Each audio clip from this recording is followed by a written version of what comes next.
E aí, nossos colegas técnicos e os nossos amigos curiosos, é o Sérgio da Certec para mais esse vídeo. Aí nós temos aí, ó, uma tampa da lavadora Brastemp BWK 12. A lavadora quebrou a tampa, o cliente pediu para que a gente pudesse colocar uma tampa nova, mas aí nós já queremos dizer a você, tenha muito cuidado com essa tampa, o máximo. Essa tampa não é uma tampa barata. É uma tampa que fica caro para colocar. Às vezes por um descuido quebra uma tampa dessa, aí você vai ter um gasto aí grande por causa desta tampa, que não é uma tampa barata, tá? Então tenha cuidado com essa tampa aqui, ó. A tampa quebrada tá aqui, ela é só encaixada, puxamos, quebrou ali, ó, caiu uns pedaços de vidro ainda.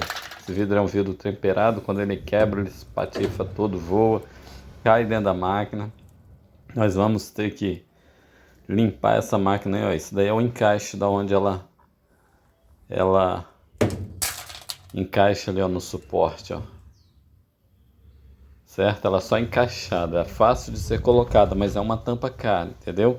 A gente vai ter que tirar essa parte aí do cesto, tirar essa tampa móvel para poder fazer uma limpeza no cesto ali dos resíduos de vidro que caiu lá para dentro. Isso aqui são os parafusos que prendem essa tampa aí. A gente tira, levanta essa tampa, tira esse parafuso aqui deste anel, ó.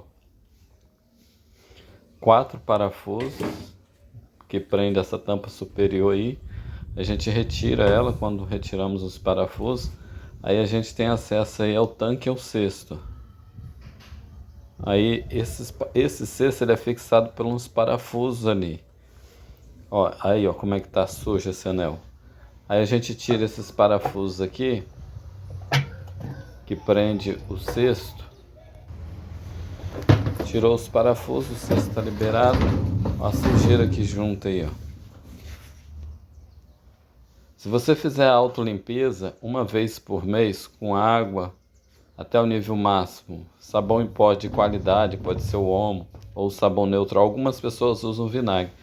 Essa sujeira ela não vai acumular e você fazendo uma vez por mês, a sua máquina vai ficar suja, mas vai sujar pouco, tá? Aqui nós já temos a tampa nova, que é só encaixada. Aí é só encaixar ela aí, ó, e fechar. Essa limpeza nós vamos fazer aí.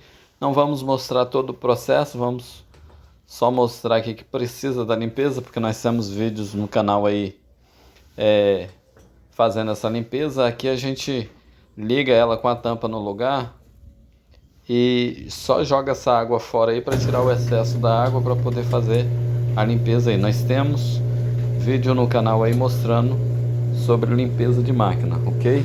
É o Sérgio da Certec para mais esse vídeo. Curte, compartilha, se inscreve no canal e segue a gente aí. Um abraço, é o Sérgio da Certec para mais esse vídeo.